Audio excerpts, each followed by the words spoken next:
What if the most consequential story ever erased from the Holy Bible was not about a man and a woman in a garden, but about a cosmic rebellion of angels that fundamentally corrupted our world?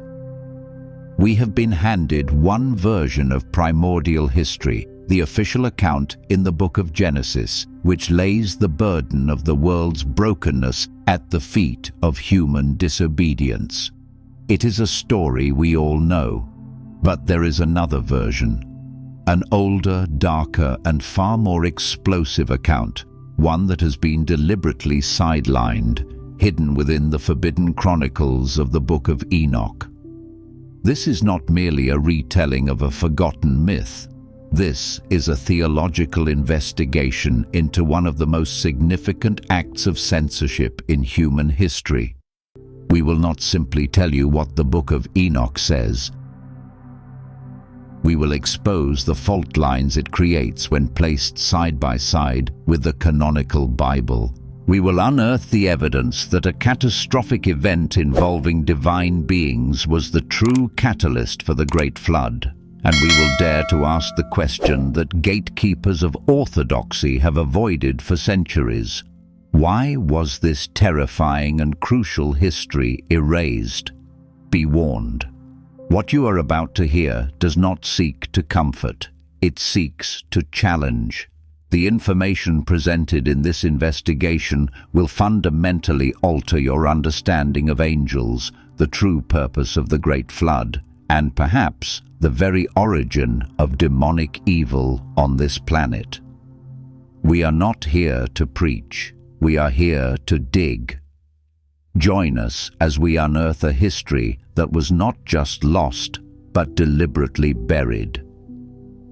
Our investigation begins not in the forbidden texts, but within the familiar pages of the book that stands as the very foundation of Western civilization, the Book of Genesis.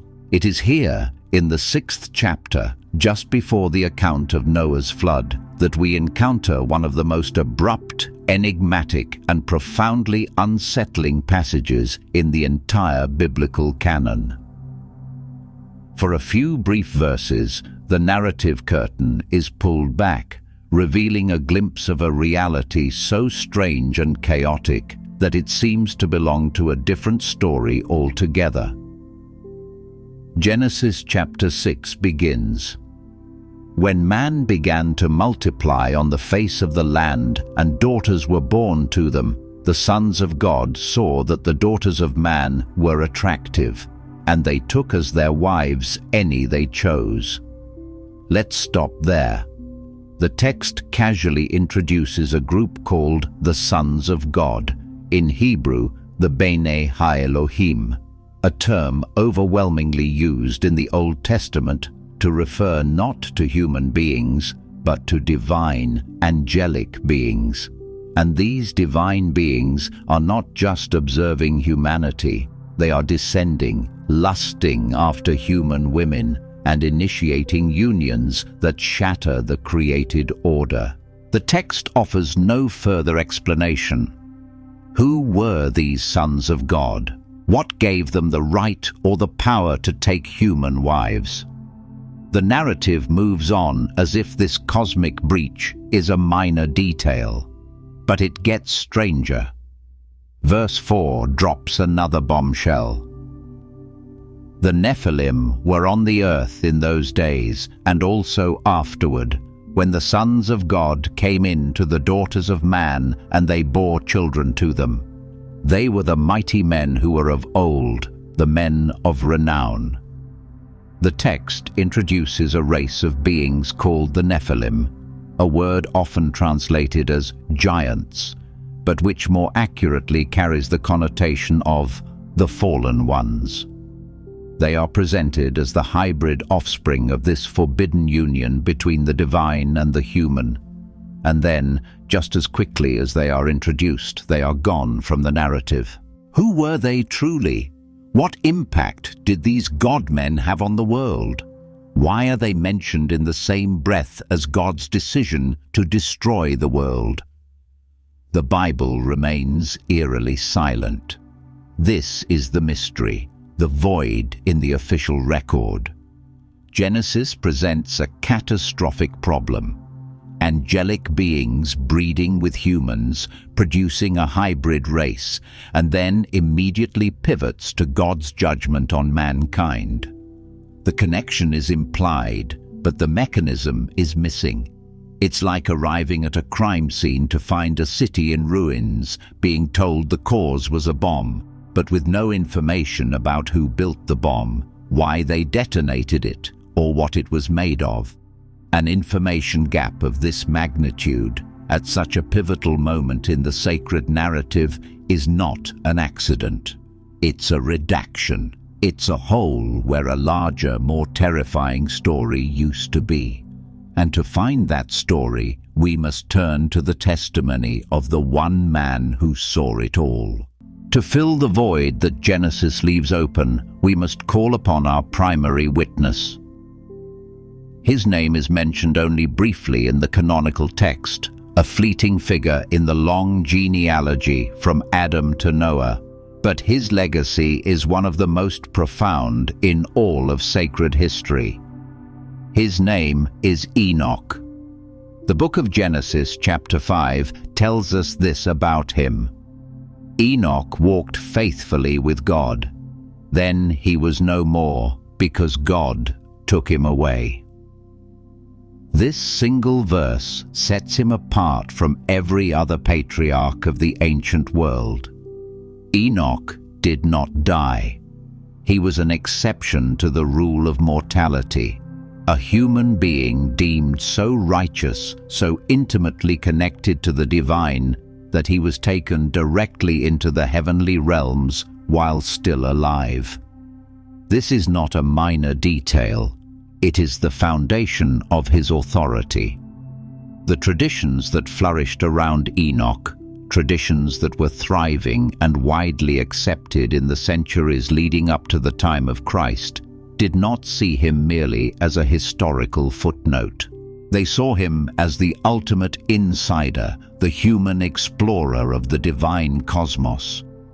According to these ancient texts, Enoch's journey was not a one-way trip into oblivion. He was taken on a guided tour of the heavens, shown the secrets of creation, the celestial mechanics of the sun and stars, the organization of the angelic hosts, and, most critically for our investigation, the full, uncensored history of the angelic rebellion that had corrupted the earth. He was not just a spectator, he was appointed as a celestial scribe, tasked with recording these truths for the benefit of future generations. His writings, which came to be known as the Book of Enoch, were therefore not considered the product of human imagination. They were eyewitness testimony. This is precisely why the Book of Enoch was held in such high regard for centuries. Fragments of it were found among the Dead Sea Scrolls, proving its importance to the Essene community at Qumran. Early church fathers like Tertullian and Clement of Alexandria quoted it and treated it with reverence. Most stunningly, it is quoted directly in the New Testament itself. The Epistle of Jude cites Enoch by name, quoting a passage from his book and explicitly calling it a prophecy. The authority of Enoch, therefore, is not some later invention. It is ancient, textually supported, and was, for a significant period, accepted by both Jews and early Christians. He is the man who walked with God, saw the truth of heaven and earth, and returned with a record that explains exactly what Genesis leaves out. The testimony of our eyewitness, Enoch, is not a fragmented whisper from antiquity. It is a meticulously preserved chronicle, a library of celestial knowledge that has survived centuries of suppression. This collection of writings, known as the Book of Enoch, is our central piece of evidence. To dismiss it as mere folklore is to ignore the profound respect it commanded in the ancient world. This was not a book read in secret corners. It was a foundational text for many. a source of theological insight so powerful that its echoes can still be found within the pages of the New Testament.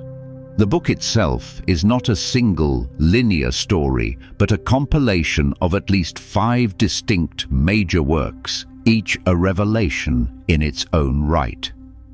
There is the Book of Parables, a breathtaking series of visions concerning a pre-existent heavenly figure called the Son of Man, who is destined to execute final judgment, a figure whose description is so hauntingly similar to the portrayal of Jesus in the Gospels that it has caused discomfort for theologians for centuries.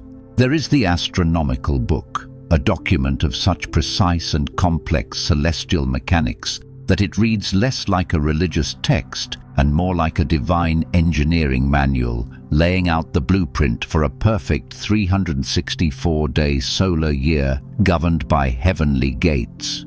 This section alone testifies to a worldview where God is not just a lawgiver, but a grand architect, a cosmic mathematician. Then there are the dream visions, which recount the entire history of Israel in a sweeping animal allegory, a prophetic panorama that contextualizes its struggles within a much larger cosmic conflict. But for our investigation, for the specific crime we are examining, we must turn to its oldest, most detailed, and undeniably most controversial section: the first 36 chapters.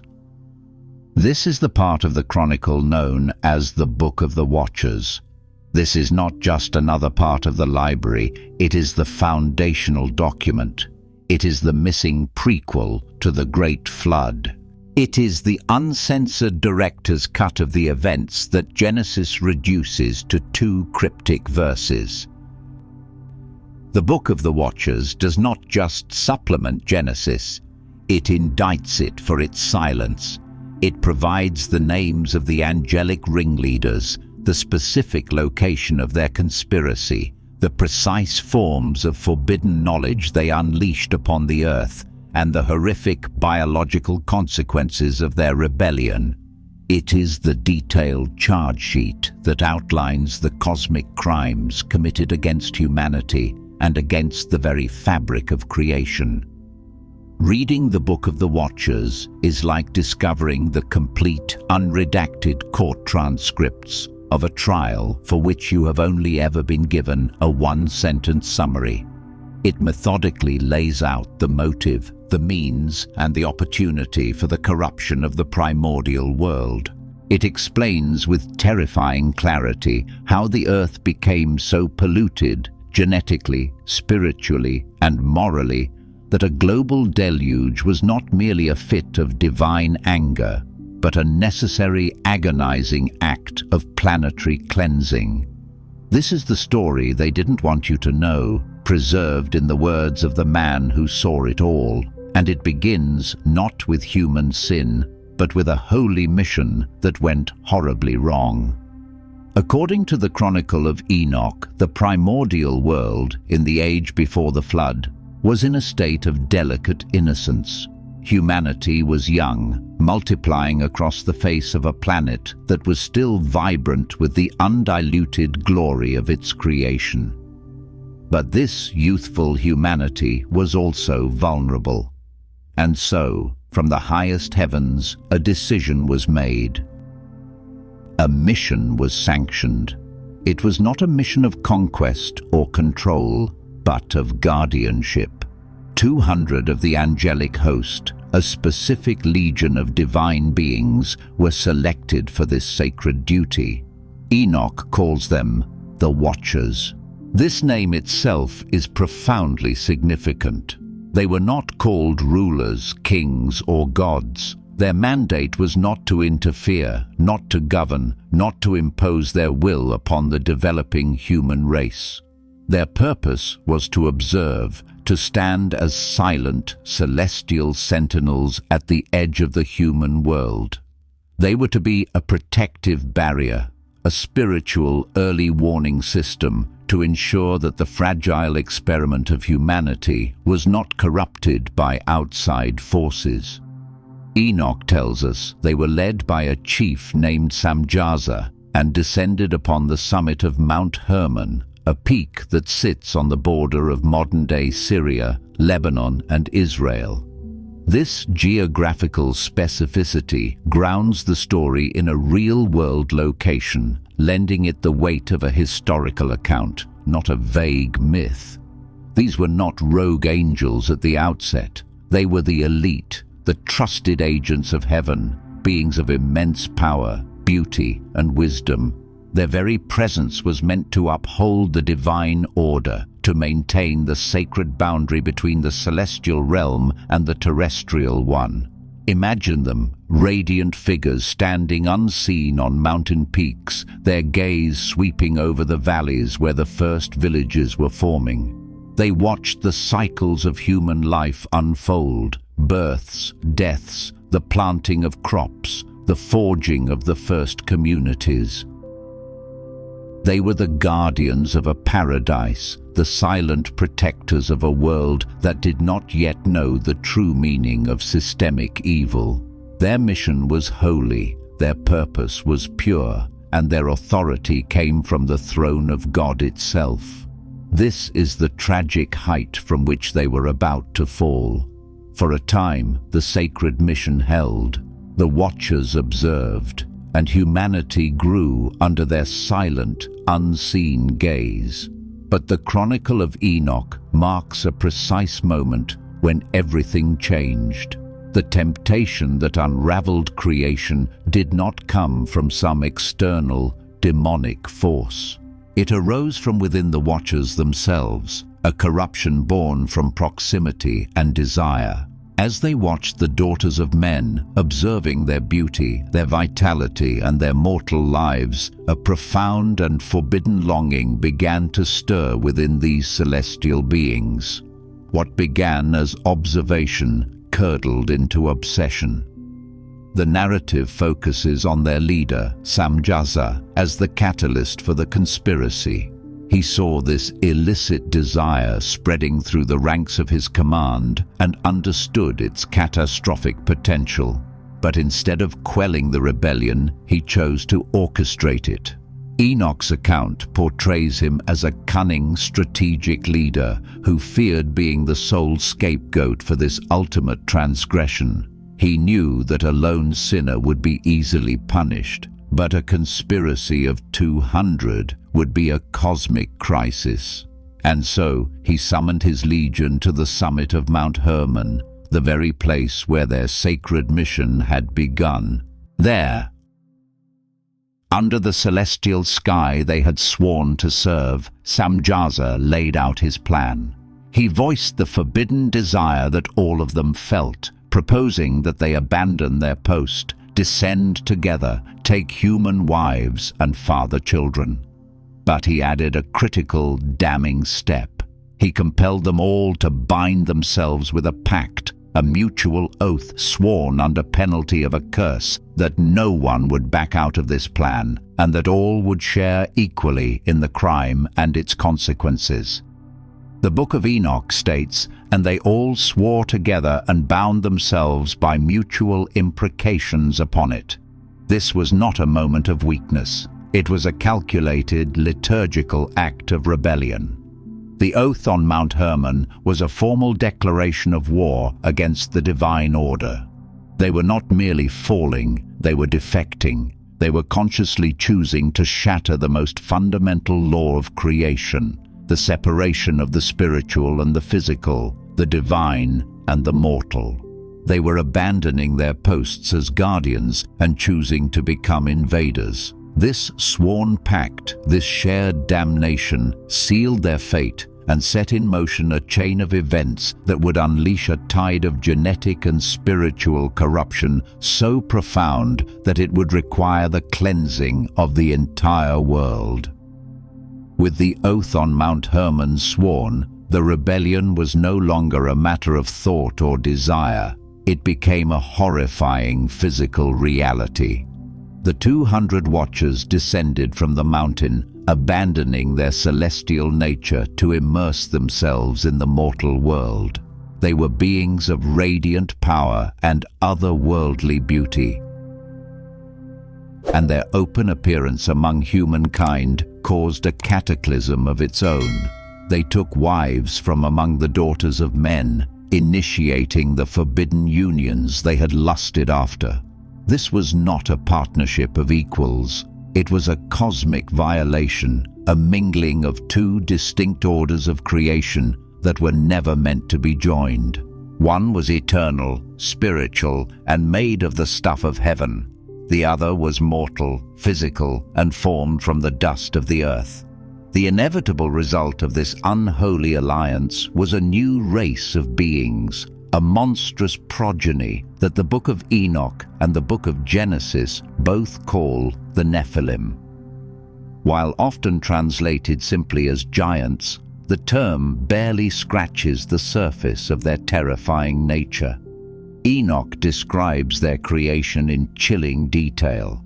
They were not merely tall humans, they were colossal hybrids, growing to immense stature and possessing the superhuman strength and longevity inherited from their angelic fathers. Yet, they also possessed the voracious appetites and unrestrained passions of a creature with no natural place in God's creation. The Nephilim were a biological error, a genetic abomination. They were a living testament to the Watcher's sin, walking, breathing paradoxes that carried the seed of heaven within a corruptible, ravenous shell. Their existence immediately began to destabilize the world. Enoch tells us they first consumed all of humanity's resources, the crops, the cattle, the produce of the land. When that was not enough to satisfy their insatiable hunger, they turned on the animal kingdom.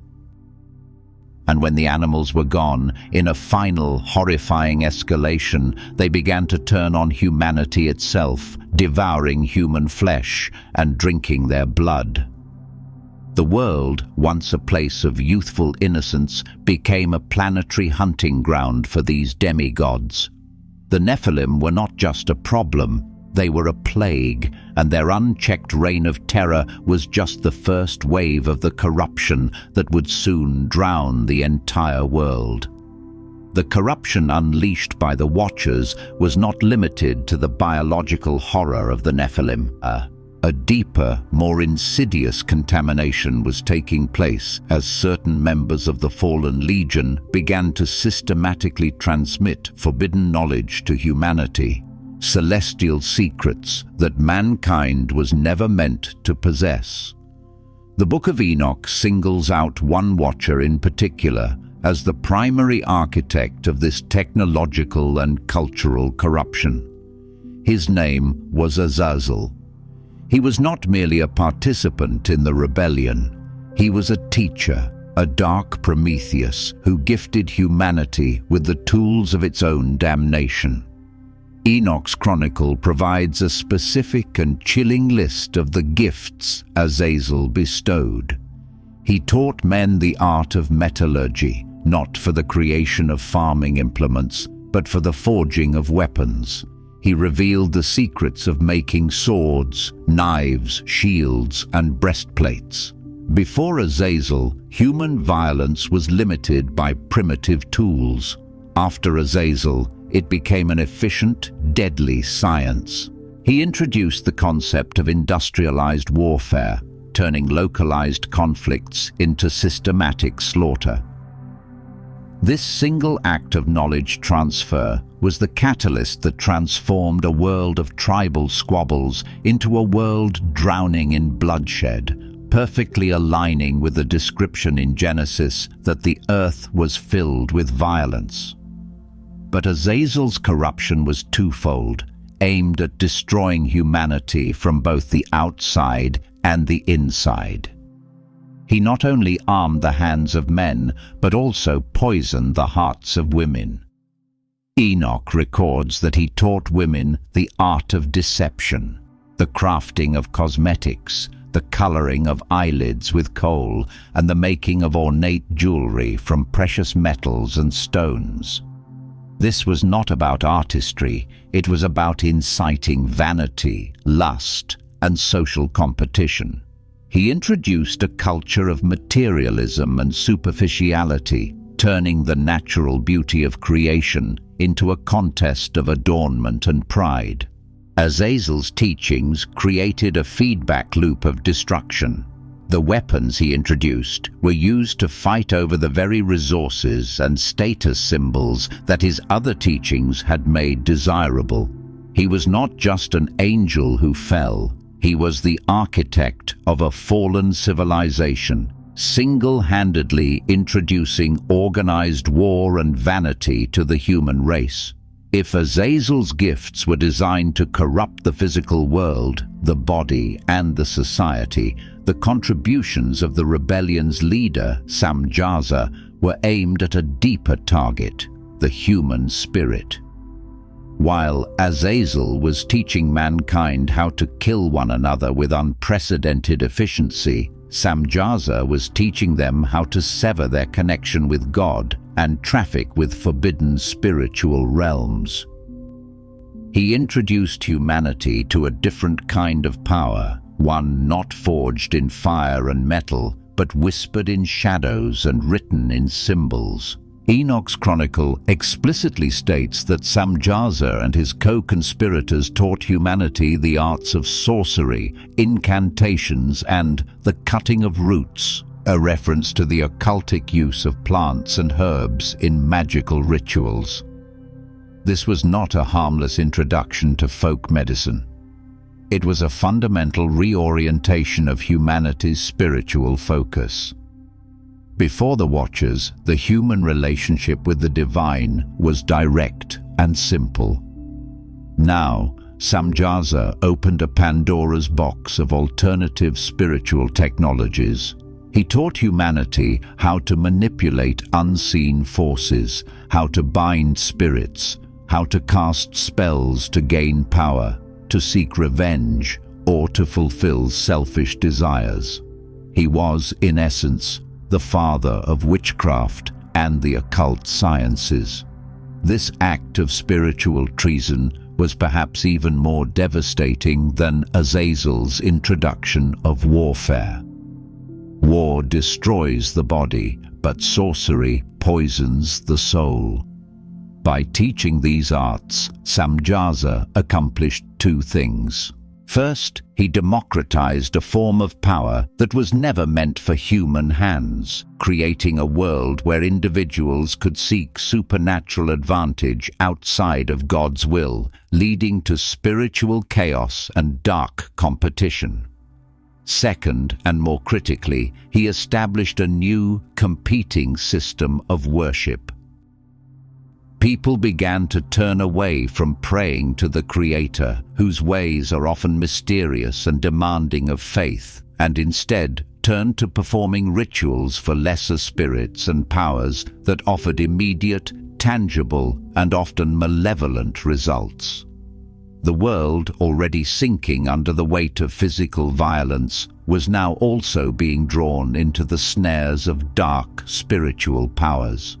The corruption was now total, a cancer that had metastasized from the physical world into the very heart of humanity's relationship with heaven.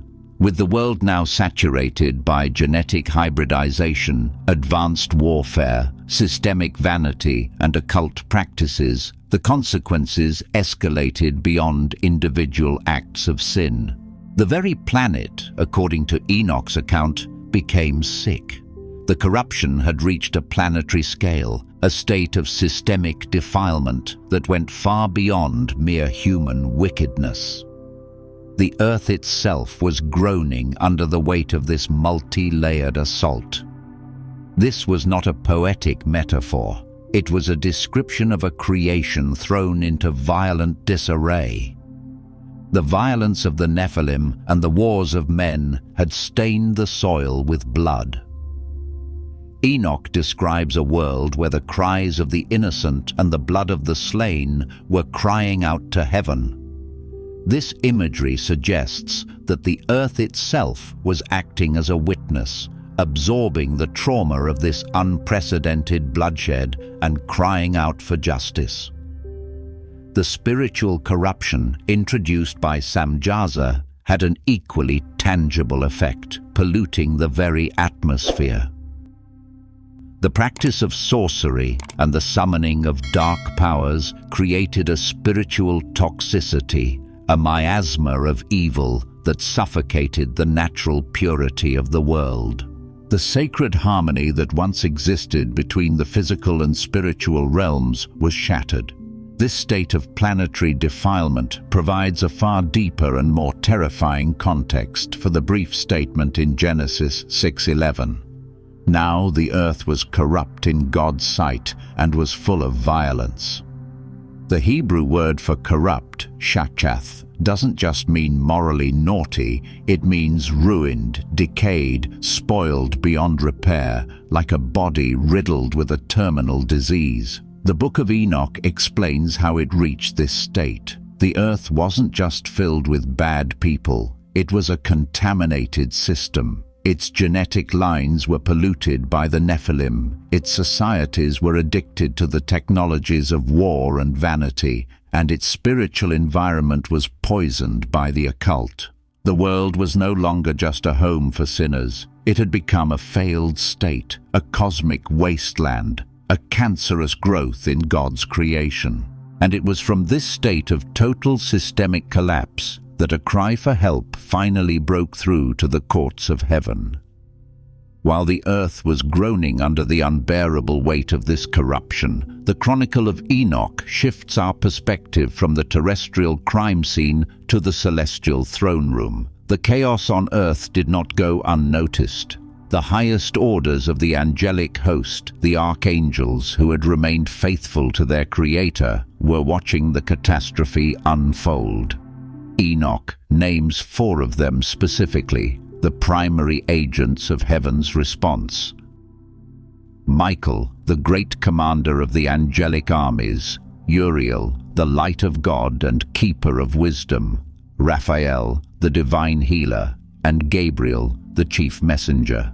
From their vantage point in the heavens, they saw a horror that the fragmented vision of humanity could not fully comprehend. They saw the bloodshed, the violence, and the oppression of the righteous. They heard the desperate, unanswered cries of humanity rising up from a world where justice had died. But they also saw and heard something more profound, the groaning of the defiled earth itself. Enoch's account presents this as a formal, legal appeal. The archangels look down and declare, "The souls of men make their suit, saying, 'Bring our cause before the Most High.'" This is a critical theological point. The intervention of heaven is not portrayed as an arbitrary act of anger, but as a legal and just response to a formal complaint brought by both humanity and creation itself. The archangels act as celestial prosecutors, gathering the evidence of the crimes committed by the fallen watchers and their progeny, and presenting this cosmic lawsuit before the throne of the Almighty. They detail the specific transgressions. They accuse Azazel by name for revealing eternal secrets and bringing all sin upon the earth. They describe the forbidden unions and the monstrous Nephilim who are devouring mankind. Their testimony before God is not a plea for mercy on the sinners, but a demand for justice for the victims. This heavenly court scene establishes the divine and legal justification for the cataclysmic judgment that is to come. God's action will not be a simple reset. It will be the execution of a righteous sentence. With the evidence presented and the cosmic lawsuit filed, the verdict from the throne of the Most High was swift, severe, and absolute. The Book of Enoch details the divine sentence not as a single, sweeping decree, but as a series of specific, targeted judgments against the ringleaders of the rebellion. This was not a general punishment against sin. It was a precise military and judicial operation to neutralize the source of the corruption. God dispatches the archangels no longer as observers, but as divine enforcers, each with a specific mission. To Raphael, the healer, God ironically assigns a task of binding and imprisonment. He is commanded to bind Azazel hand and foot, and cast him into the darkness, and let him abide there forever, and cover his face, that he may not see light. Azazel, who brought the corrupting light of forbidden knowledge to the world, is sentenced to an eternity of total darkness, buried beneath the jagged rocks of the desert, a place named Dudail. His fate is to be sealed until the final day of judgment, when he will be cast into the fire. To Gabriel, the messenger, is given the task of inciting civil war among the fallen. He is commanded to proceed against the bastards and the reprobates, and against the children of fornication, and destroy the children of fornication and the children of the watchers from amongst men. Heaven's strategy here is brutal and efficient. Turn the monstrous Nephilim against each other in a war of mutual destruction, so they wipe themselves from the face of the earth. And finally, to Michael the commander, is given the ultimate sentence against the leader, Samjaza, and his entire legion. God commands Michael to go and bind Samjaza and his associates, who have united themselves with women so as to have defiled themselves with them in all their uncleanness. They are to be bound for 70 generations in the valleys of the earth, until the day of their judgment and of their consummation. The contrast is stark and intentional. These beings, who once enjoyed the freedom of the highest heavens, are now to be imprisoned deep within the earth, their celestial power stripped, their immortality transformed into a curse of unending confinement. The judgment was not just a punishment, it was a systematic dismantling of the entire rebellious infrastructure, a necessary prelude to the cleansing of the world. The judgment against the Watchers was precise, and the self-destruction of their giant offspring, the Nephilim, was absolute. Their colossal bodies were annihilated from the face of the earth. But this is where the Chronicle of Enoch reveals its most shocking and consequential secret, a theological bombshell that the gatekeepers of the canon had every reason to suppress. What happened to the spirits of the slain Nephilim? They were a hybrid entity, a fusion of the celestial and the terrestrial. Their spirits, therefore, had no natural place to go. They could not ascend to heaven, for they were tainted with mortal flesh and born of sin. Nor could they simply die and return to the dust like a human or an animal, for they were infused with the immortal essence of their angelic fathers. The Book of Enoch provides a chilling and direct answer. God himself declares their fate. And now the giants who are produced from the spirits and flesh shall be called evil spirits upon the earth, and on the earth shall be their dwelling. Evil spirits have proceeded from their bodies. Because they are born from men, and from the holy watchers is their beginning and primal origin. And the spirits of the giants afflict, oppress, destroy, attack, do battle, and work destruction on the earth, and cause trouble. This is one of the most paradigm-shifting revelations in any non-canonical text. The Book of Enoch posits a completely different origin story for what we now call demons. In conventional theology, demons are often conflated with the fallen angels themselves, Satan and his legion who were cast out of heaven. But Enoch makes a clear distinction. The original fallen watchers are bound and imprisoned within the earth. The demons, however, are the disembodied, malignant spirits of their dead Nephilim children, and they are condemned to roam upon the earth. This isn't just a minor theological detail, it's a complete reframing of the nature of evil. It explains the source of a specific kind of spiritual malevolence. Hungry, restless, disembodied entities whose entire existence is defined by their rage against the humanity they can no longer physically dominate. They are ethereal parasites, spiritual ghosts born from a cosmic crime, forever tormenting the world they were never meant to exist in. By erasing this story, the later gatekeepers didn't just hide a myth. They concealed the very operational manual and origin story of the demonic forces that plague humanity. With this uncensored chronicle from Enoch laid bare, the story of Noah and the great flood in Genesis is transformed.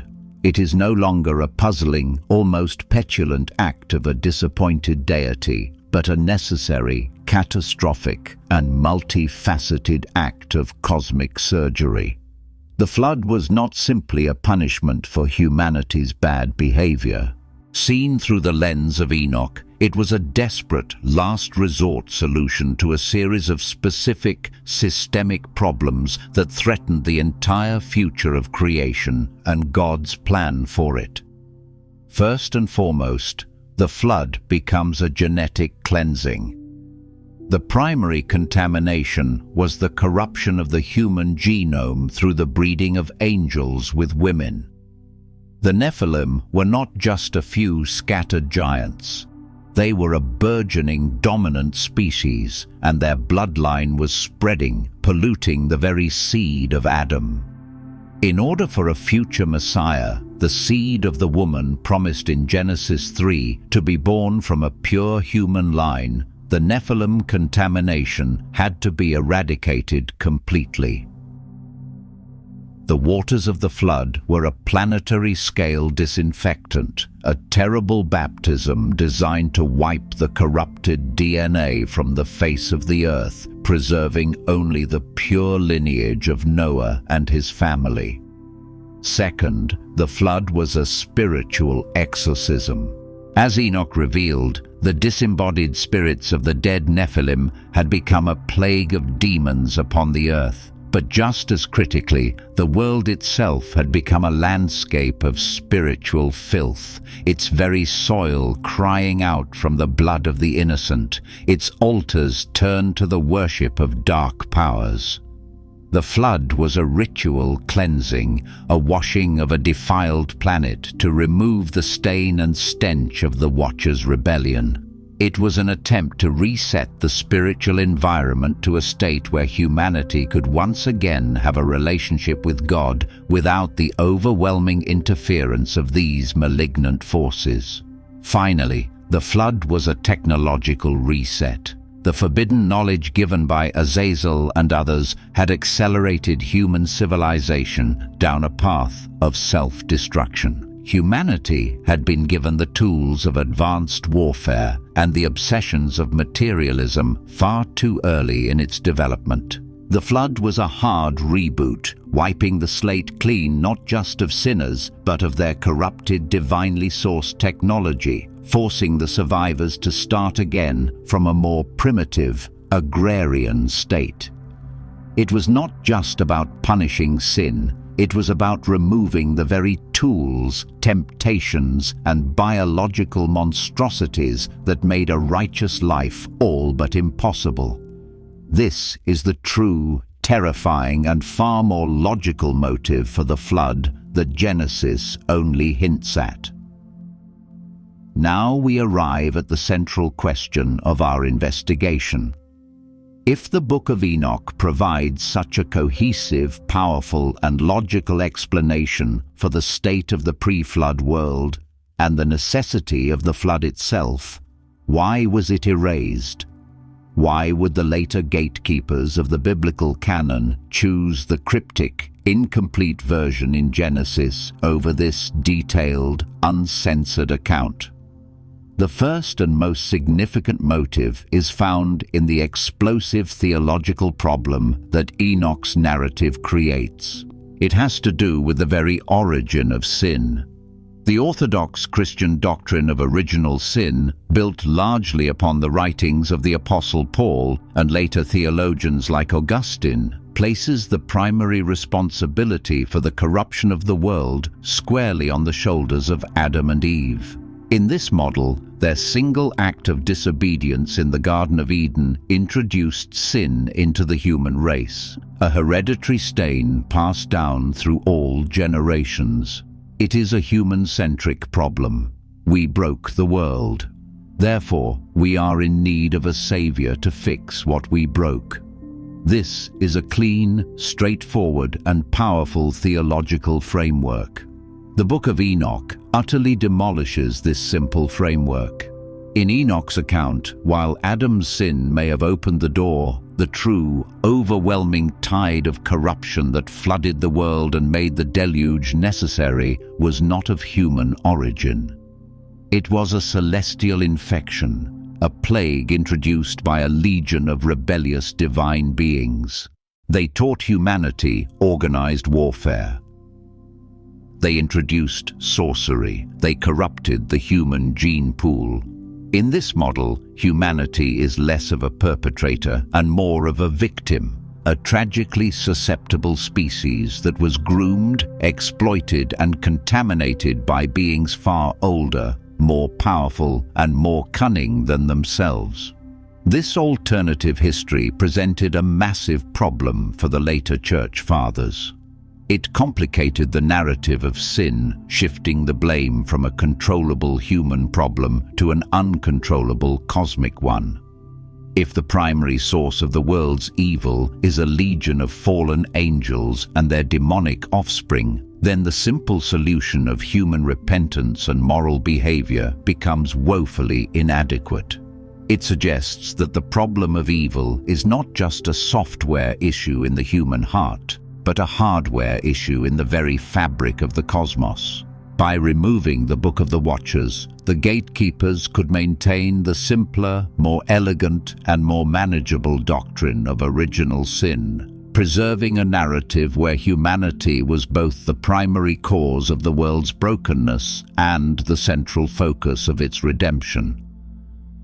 Beyond the complex theological problems it created, the second motive for erasing the Enochian account was strategic and intensely practical. It was an act of masterful narrative simplification designed to create a more controllable and institutionally useful faith. The uncensored chronicle of the Watchers is a sprawling, chaotic, and terrifying cosmic epic. It is a story of celestial warfare, genetic manipulation, occult technologies, and a world overrun by demonic demigods. It is, in essence, a work of high-concept, mythological science fiction. While awe-inspiring, a story of this scale is incredibly difficult to build a stable, centralized religious institution upon.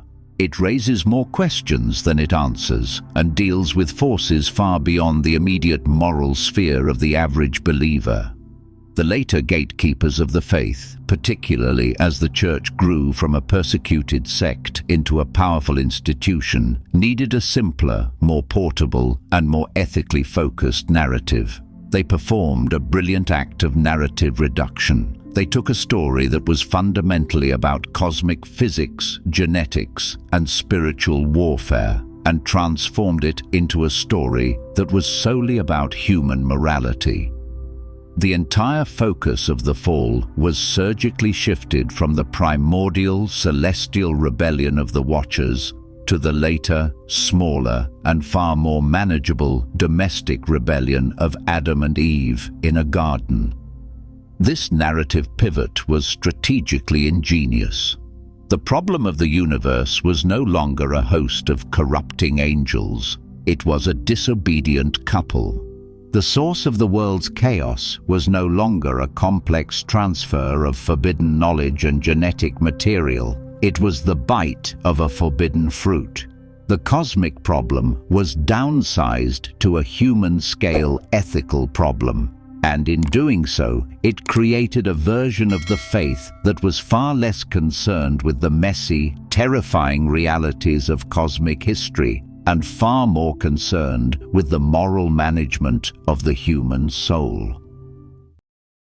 This simpler story was easier to preach, easier to regulate, and it placed the Church and its sacraments at the center of the solution to a problem that was now defined as purely human.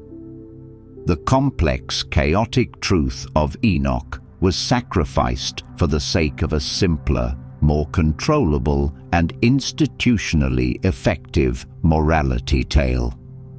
The final motive for suppressing Enoch's chronicle may be the most profound and, in some ways, the most understandable. It stems from a deep-seated pastoral and psychological fear, the fear of admitting that we live in a fundamentally broken and chaotic universe. The story that the uncensored chronicles tell is, in many ways, deeply unsettling. It suggests that the fall was not just a spiritual event with some physical consequences, but that the very fabric of the physical world, the very laws of nature, were themselves casualties of a cosmic war. This is a terrifying idea. A stable, predictable, and divinely ordered physical universe is a source of immense psychological and theological comfort. It provides a reliable stage upon which the drama of human redemption can safely unfold. The idea that this stage itself is broken, that the planet we live on is a wounded and compromised version of its former self, that the boundaries between the celestial and terrestrial realms are dangerously permeable. This is a truth that can inspire a profound sense of cosmic instability and anxiety. The gatekeepers, in their role as the pastoral guardians of the faith, likely made a calculated decision that this truth was simply too much for the average believer to bear. They wanted to present a world where the physical creation remained fundamentally good, a reliable backdrop against which the moral drama of humanity could play out. They feared that admitting that the planet itself was a victim of the fall, that its very geology and biology were a testament to a primordial violence, would be to open a Pandora's box of theological problems and existential dread. Why would a good God allow his creation to be so thoroughly violated? How can we trust a physical world that is so deeply scarred and potentially still infested with the remnants of this ancient war? And so they chose to hide the evidence. They chose to spiritualize the fall, to confine its primary effects to the human soul and the moral realm. They created a narrative where the hardware of the universe remained intact and only the software of human morality had been corrupted. It was a safer, more comforting and less chaotic story to tell. But it was a story that could only be maintained by actively suppressing, ignoring, and ultimately erasing the physical, biological, and astronomical evidence that the ancient texts of Enoch themselves provided. It was a choice of comfort over the complex, terrifying truth. The Great Flood was a reset, a catastrophic cleansing designed to wipe the slate clean. But was it entirely successful? Did this act of global baptism truly eradicate the Nephilim contamination from the world? The official narrative would have us believe so. Yet, even within the canonical Bible, there are troubling and cryptic clues that suggest the problem was not so easily solved. The most significant clue is found in the very verse in Genesis that introduces the Nephilim. Genesis 6:4 states, "The Nephilim were on the earth in those days and also afterward." This small, easily overlooked phrase, "and also afterward," is a theological firebomb.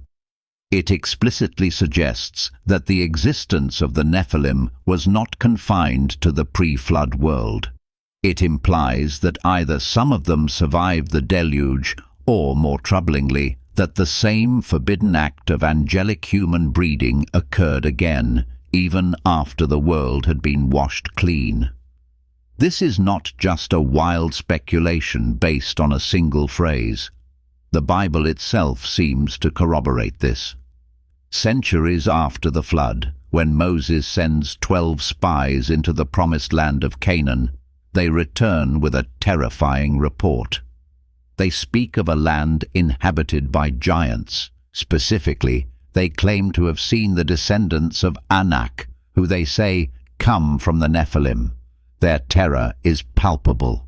We seemed like grasshoppers in our own eyes, and we looked the same to them. Later in the Old Testament, we encounter more of these giant clans, the Rephites, the Emim, the Zamzumim. And of course, there is the most famous giant of all, Goliath of Gath, described as a man of colossal stature, a warrior who seems almost more than human. Could these post-flood giants be the lingering echoes of the original Nephilim incursion? Is it possible that the sons of God did not learn their lesson? The Bible doesn't give a clear answer, leaving another unsettling void in the narrative.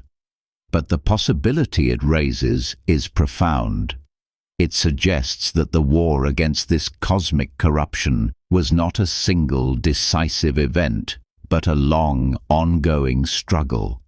It hints that the problem of the Nephilim may be a recurring threat, a scar on the world that was never fully healed, and a testament to an ancient evil that may still cast a very long shadow over human history. After excavating this buried history, a crucial question remains. Why does this ancient forbidden story actually matter to us today? Is it anything more than a fascinating piece of theological archaeology? The answer is a resounding yes.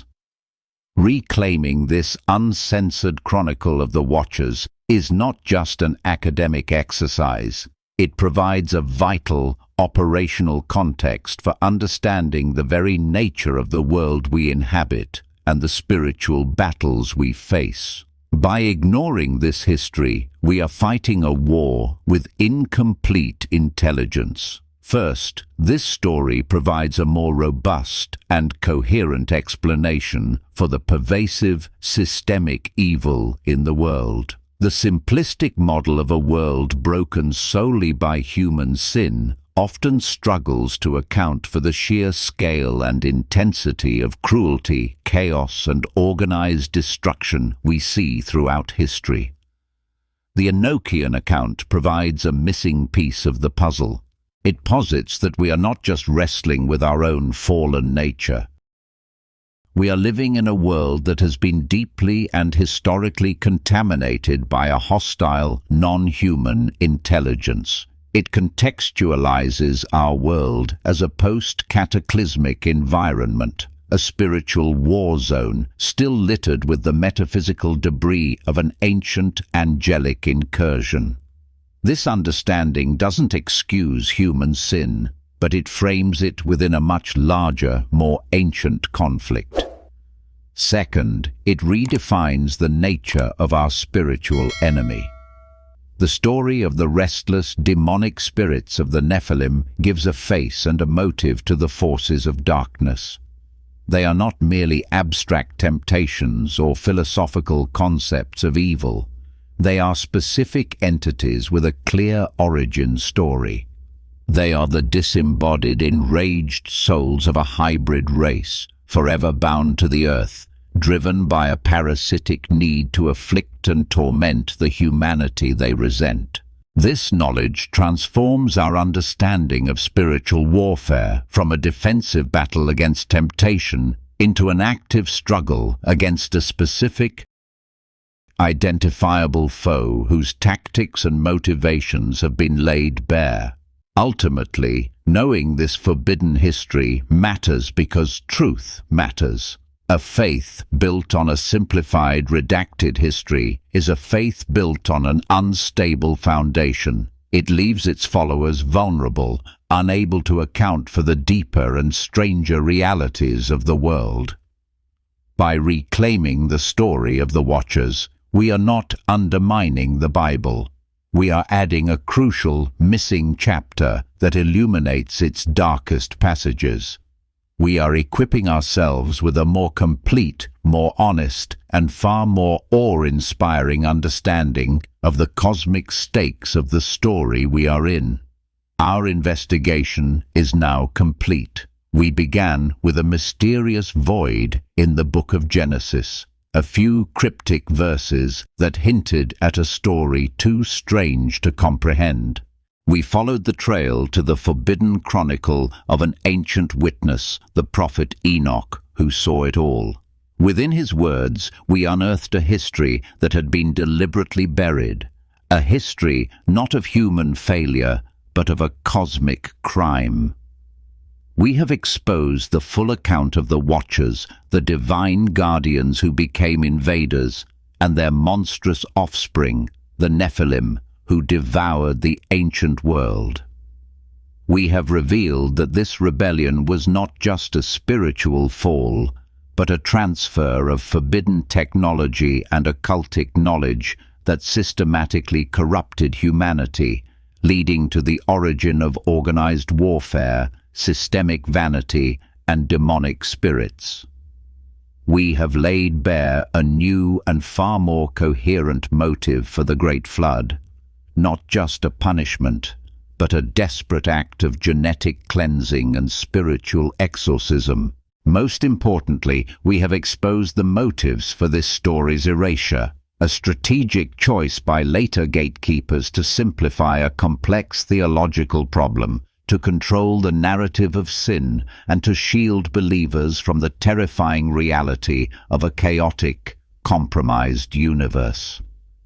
The story of the Watchers is not just a lost chapter, it is a buried legacy.